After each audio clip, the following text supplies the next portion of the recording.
ओम सर्वमंगल मांगल्ये शिवे सर्वार्थ साधिके शरण्ये त्र्यंबके गौरी नारायणी नमस्तुते। नमस्कार दोस्तों, आज मैं आपको शारदीय नवरात्रि के छठवें दिन की व्रत की कथा सुनाने जा रही हूँ। प्रेम से बोलिए दुर्गा माता की जय हो। पहले सुनते हैं गणेश भगवान की कथा। प्रेम से बोलिए गणेश भगवान की जय हो। बहुत पुरानी बात है, गणेश भगवान अपने भक्तों की परीक्षा लेने के लिए धरती लोक पर आए और छोटे बच्चे का रूप लेकर एक मुट्ठी चावल और एक चम्मच में दूध लेकर एक गांव में गए। वहां पर सबसे कहे मेरे दूध और चावल का खीर बना दो, पर किसी ने भी नहीं बनाई। वहीं पर एक बुढ़िया माई बैठी थी। उन्होंने कहा बेटा लाओ मैं बना देती हूँ। वह बुढ़िया माई अपने घर के अंदर गई और खीर बनाने के लिए एक छोटा सा बर्तन चूल्हा पर चढ़ाया। तब बालक रूप गणेश भगवान बोले कि दादी माँ छोटा सा बर्तन मत चढ़ाओ, तुम्हारे घर में जो सबसे बड़ा बर्तन हो उसे चढ़ाओ। बुढ़िया माई ने बालक का मन रखने के लिए बड़ा सा बर्तन चढ़ा दिया। वह देखती ही रह गई कि वह जो थोड़े से चावल उस बड़े से बर्तन में डाले थे वह तो पूरा भर गया है। गणेश भगवान बालक के रूप में बोले दादी माँ मैं नहा धोकर आता हूँ। जब खीर तैयार हो गई तो बुढ़िया माई के पोते पोती खीर खाने के लिए रोने लगे। बुढ़िया माई ने कहा गणेश भगवान तेरे भोग लगना कहकर चूल्हे में थोड़ी सी खीर डाल दी और कटोरी भरकर बच्चों को दे दी। बुढ़िया माई की पड़ोसन ऊपर छत पर से देख रही थी तो बुढ़िया माई ने सोचा यह चुगली कर देगी, इसलिए एक कटोरी भरकर उसे भी पकड़ा दिया।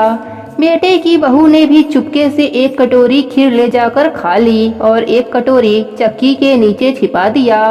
बुढ़िया माई ने भी दरवाजे के पीछे बैठकर एक कटोरी खीर खा ली। उसके बाद बुढ़िया माई ने कहा अरे गणेशा खीर खा ले, मैं तो तेरा ही इंतजार कर रही थी। तब गणेश भगवान ने कहा दादी माँ मैंने तो खीर पहले ही खा लिया। बुढ़िया माई ने कहा कब खाई? गणेश भगवान ने कहा जब तेरे पोते पोती ने खाई तब खाई थी, जब तेरी पड़ोसन ने खाई तभी भी खाई थी, जब तेरी बहू ने खाई तभी भी खाई थी, जब तूने खाई तो मेरा पूरा पेट भर गया। बुढ़िया माई ने कहा बेटा तेरी बात तो सच है, लेकिन बहू बेचारी तो सुबह से काम में लगी है, तो फिर उसने खीर कब खाई? गणेश भगवान ने कहा चक्की के नीचे देख जूठा कटोरा पड़ा है, तूने तो मेरा भोग लगाया, वह तो बिना भोग लगाए ही खा गई। तब बुढ़िया माई ने कहा बेटा बताओ बचा हुआ खीर का क्या करूं? तब गणेश भगवान ने कहा पूरे नगर में बांट दो। जब राजा को यह बात पता चली तो राजा ने बुढ़िया को बुलाया और कहा क्यों रे बुढ़िया ऐसा बर्तन तेरे घर में कहाँ से आया? ऐसा बर्तन तो राजमहल में होना चाहिए। बुढ़िया माई ने कहा राजन आप खीर का बर्तन ले लो। जब खीर का बर्तन राजमहल में आया तो खीर में कीड़े मकोड़े पड़ गए और दुर्गंध भी आने लगी। फिर राजा ने खीर बुढ़िया को वापस दे दिया। जब बुढ़िया माई ने खीर लिया तो खीर पहले जैसा स्वादिष्ट बन गया। फिर बचा हुआ खीर बालक के कहने पर बुढ़िया माई ने झोपड़ी के चारों कोनों में गाड़ दिया। सुबह बहू ने फावड़ा लेकर पूरे घर को खोद दिया पर कुछ नहीं मिला। तब बुढ़िया माई ने सुई से खोदना चालू किया तो टन टन करते 2 धन से भरे घड़े निकल आए। बहू ने कहा गणेश जी तो साचो हैं। तब सास ने कहा गणेश जी तो भावनाओं के भूखे हैं। गणेश भगवान की कृपा से बुढ़िया माई का घर अन्य धन से भर गया। झोपड़ी की जगह महल हो गया। सभी लोग गणेश भगवान की जयकारा लगाने लगे। हे गणेश जी महाराज, जैसे आपने बुढ़िया माई पर कृपा करी उसी तरह हम सब पर भी अपनी कृपा बनाए रखना। कहानी अधूरी हो तो पूरी करना, पूरी हो तो मान रखना। प्रेम से बोलिए गणेश भगवान की जय हो। माँ दुर्गा के छठवें स्वरूप का नाम कात्यायनी है। इनका कात्यायनी नाम पढ़ने की कथा इस प्रकार है। कत नामक एक प्रसिद्ध महर्षि थे। उनके पुत्र ऋषि कात्य हुए। इसी कात्य के गोत्र में विश्व प्रसिद्ध महर्षि कात्यायन उत्पन्न हुए थे। इन्होंने भगवती अम्बा की उपासना करते हुए बहुत वर्षों तक बड़ी कठिन तपस्या की थी। उनकी इच्छा थी कि माँ भगवती उनके घर पुत्री के रूप में जन्म लें। माँ भगवती ने उनकी यह प्रार्थना स्वीकार कर लिया।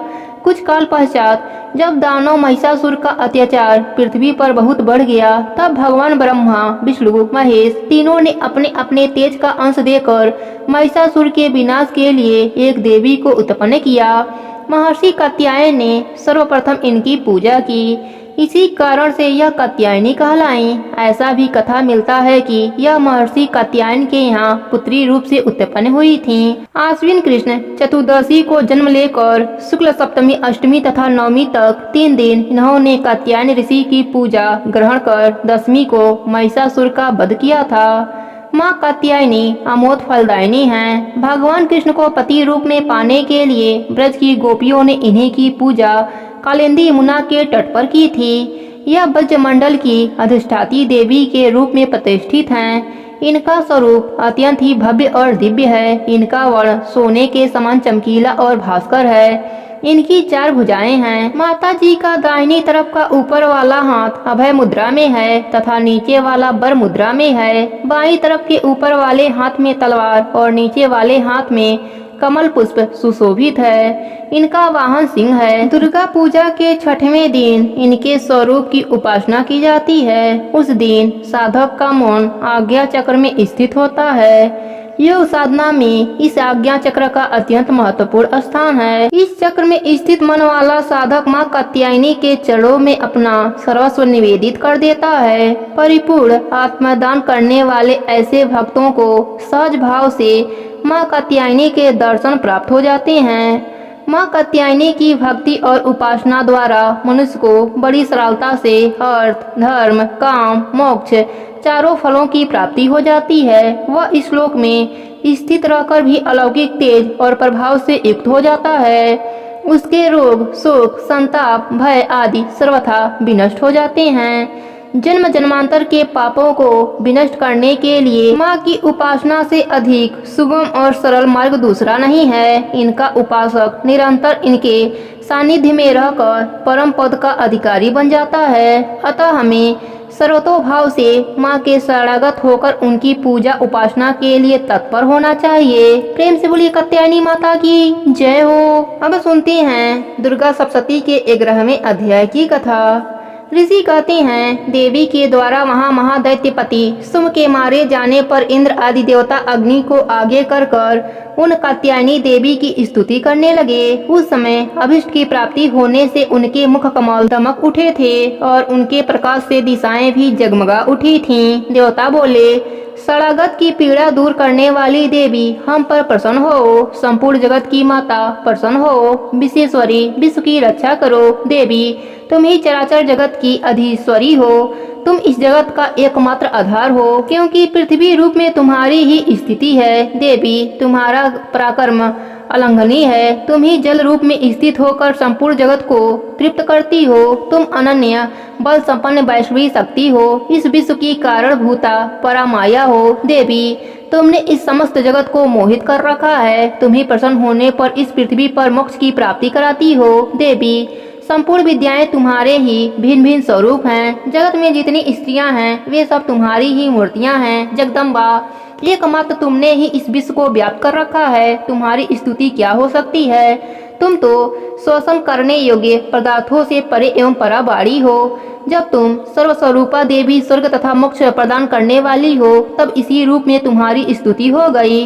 तुम्हारी स्तुति के लिए इससे अच्छी उक्तियां और क्या हो सकती हैं। बुद्धि रूप से सब लोगों के हृदय में विराजमान रहने वाली तथा स्वर्ग एवं मोक्ष प्रदान करने वाली नारायणी देवी, तुम्हें नमस्कार है। कला काष्ठा आदि के रूप में क्रमशः अवस्था परिवर्तन की ओर ले जाने वाली तथा विश्व का उपसंहार करने में समर्थ नारायणी, तुम्हें नमस्कार है। नारायणी, तुम सब प्रकार का मंगल प्रदान करने वाली मंगलमयी हो। कल्याणदायिनी शिवा हो।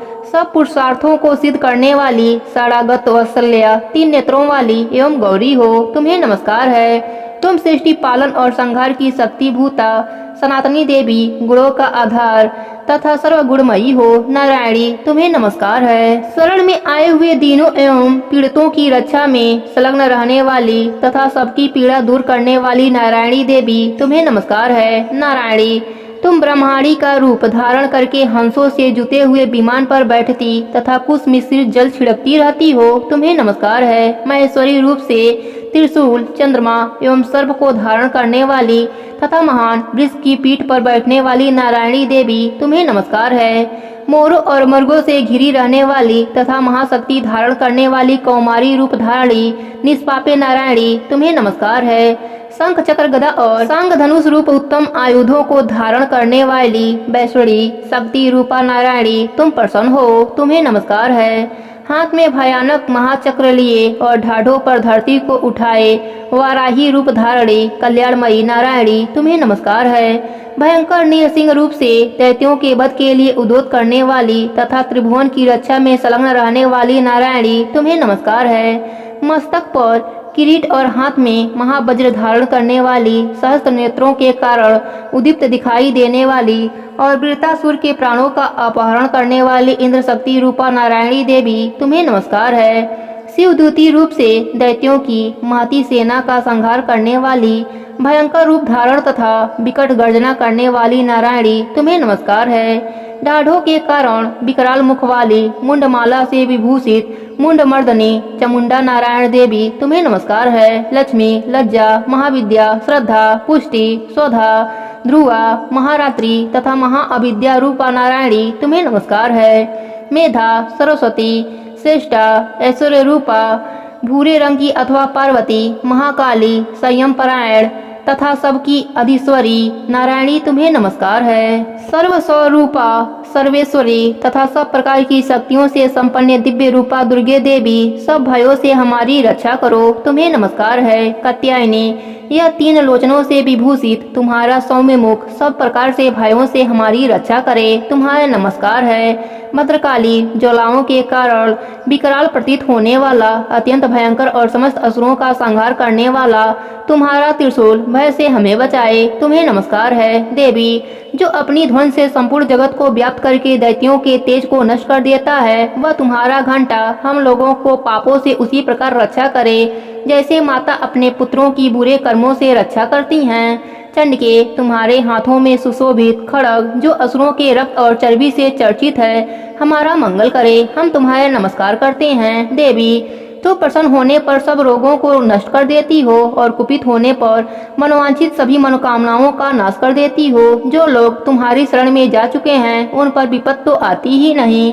तुम्हारी शरण में गए हुए मनुष्य दूसरों को शरण देने वाले हो जाते हैं। देवी अम्बिके, तुमने अपने स्वरूप को अनेक भागों में विभक्त करके नाना प्रकार के रूपों से जो इस समय इन धर्मद्रोही महादैत्यों का संहार किया है, वह सब दूसरी कौन कर सकता था। विद्याओं में ज्ञान को प्रकाशित करने वाले शास्त्रों में तथा आदि वाक्यों वेदों में तुम्हारे सिवा और किसका वर्णन है तथा तुमको छोड़कर दूसरी कौन ऐसी शक्ति है जो इस विश्व को अज्ञानमय घोर अंधकार से परिपूर्ण ममता रूपी गड्ढे में निरंतर भटका रही हो। जहाँ राक्षस, जहाँ भयंकर विष वाले सर्प, जहाँ शत्रु, जहाँ लुटेरों की सेना और जहाँ दानवता हो, वहाँ तथा समुद्र के बीच में भी साथ रहकर तुम विश्व की रक्षा करती हो। विश्वेश्वरी, तुम विश्व का पालन करती हो। विश्वरूपा, इसलिए संपूर्ण विश्व को धारण करती हो।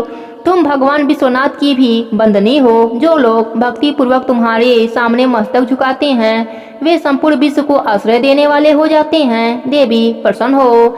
जैसे इस समय असुरों का वध करके तुमने शीघ्र ही हमारी रक्षा की है, उसी प्रकार सदा हमें शत्रुओं के भय से बचाओ। संपूर्ण जगत का पाप नष्ट कर दो और उत्पाद एवं पापों के फल स्वरूप प्राप्त होने वाले महामारी आदि बड़े बड़े उपद्रवों को शीघ्र ही दूर करो। विश्व की पीड़ा दूर करने वाली देवी, हम तुम्हारे चरणों पर पड़े हुए हैं, हम पर प्रसन्न हो। त्रिलोक निवासिनी की पूजनीयता परमेश्वरी, सब लोगों को वरदान दो। देवी बोली, देवताओं, मैं वर देने को तैयार हूँ। तुम्हारे मन में जिसकी इच्छा हो वह वर मांग लो। संसार के लिए उस उपकारक वर को मैं अवश्य दूंगी। देवता बोले, सर्वेश्वरी, तुम इसी प्रकार तीनों लोकों की समस्त बाधाओं को शांत करो और हमारे शत्रुओं का नाश करती रहो। देवी बोली, देवताओं, वैवस्त मंत्र के 28वें युग में शुभ और निशुम्भ नामक दो अन्य महादैत्य उत्पन्न हो गए।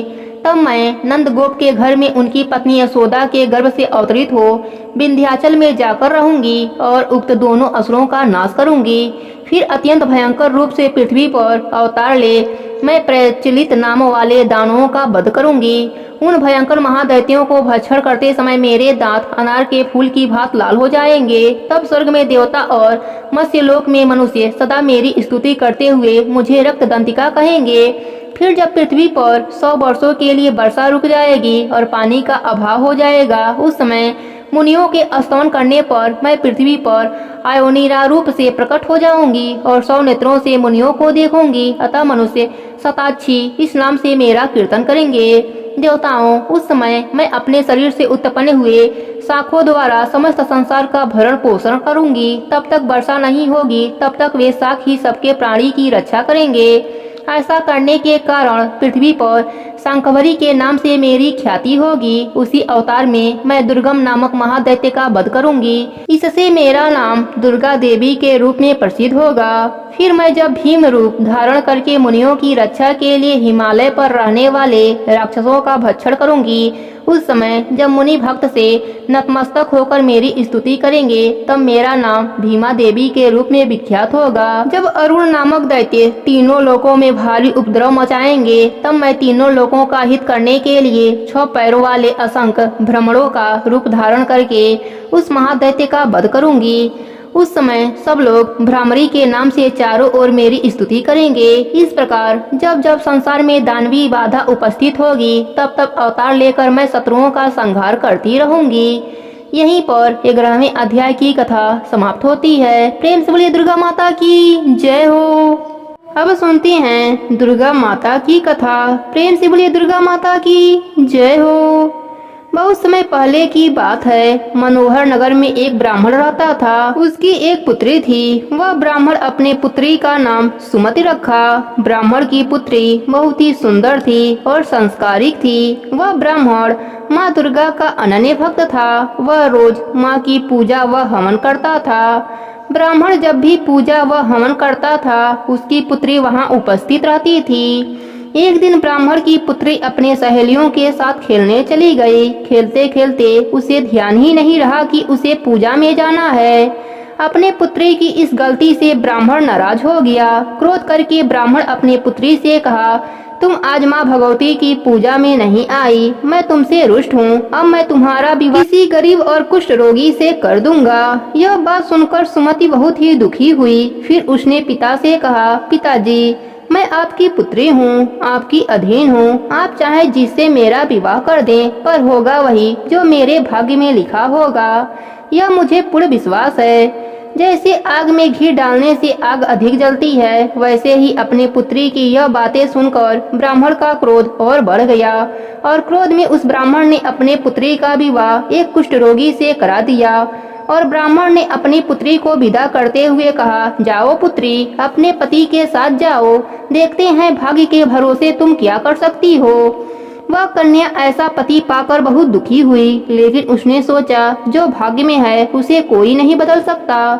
ऐसा सोचकर वह अपने पति के साथ वन में चली गई। उस रात्रि उसने बहुत ही कष्ट में व्यतीत की। सुमत की ऐसी दशा देखकर माँ भगवती को उस पर दया आ गई। तब माँ भगवती वहाँ प्रकट हो गईं और उन्होंने सुमति से कहा, पुत्री, मैं तुमसे प्रसन्न हूँ, जो चाहो मुझसे मांग लो। अचानक माँ को देखकर उसे बड़ा आश्चर्य हुआ। वह हाथ जोड़कर खड़ी हो गई और माता से बोली, आप कौन हैं और मैंने ऐसा कौन सा पुण्य किया है जो आपकी कृपा मुझ पर प्राप्त हो रही है। तब माता ने कहा, मैं आदि शक्ति भगवती जगदम्बा हूँ। मैं तेरे पूर्व जन्म के पुण्य के प्रभाव से प्रसन्न हूँ।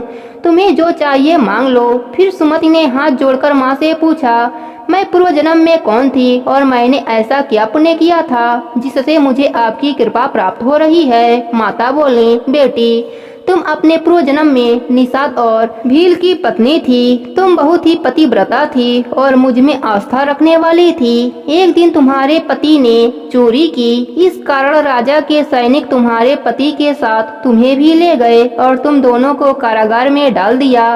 वहाँ तुम दोनों 9 दिनों तक रहे। तुम्हें ना खाना दिया गया ना पानी। वह समय मेरे नवरात्रि का था और तुमने 9 दिनों तक ना कुछ खाया ना कुछ पिया, मेरी आराधना करती रही। इससे तुम्हारा 9 दिन का व्रत हो गया। उस व्रत के प्रभाव से प्रसन्न होकर मैं तुम्हें मनवांछित फल का आशीर्वाद देती हूँ। तुम्हें जो भी चाहिए मांग लो। तब सुमति ने कहा, माँ, अगर आप मुझसे प्रसन्न हैं तो मेरे पति को ठीक कर दीजिए। तब माता ने तथास्तु कहा। फिर सुमति का पति कोढ़ से मुक्त हो गया और वह बहुत ही सुंदर और क्रांतिवान बन गया। अपने पति की इस अवस्था को देखकर सुमति माता की जयकारा लगाने लगी। हे माता, आपने मेरा उद्धार किया। मैं आपको बारंबार प्रणाम करती हूँ। मुझ दीन की रक्षा कीजिए। इस प्रकार सुमति ने माँ की स्तुति की, जिससे देवी माँ बहुत प्रसन्न हो गईं और देवी माँ ने कहा, हे पुत्री, तुम्हें बहुत ही शीघ्र उदालय नाम का एक पुत्र होगा। वह अति बुद्धिमान, धनवान और कीर्तिवान होगा। ऐसा कहकर देवी माता अंतर ध्यान हो गईं। इस प्रकार जो कोई भी माँ दुर्गा का आराधना करता है, उनका व्रत करता है, उनके सभी कष्ट दूर हो जाते हैं और अंत में उसे मोक्ष की प्राप्ति होती है। प्रेम से बोले दुर्गा माता की जय हो, त्रिदेवियों की जय हो।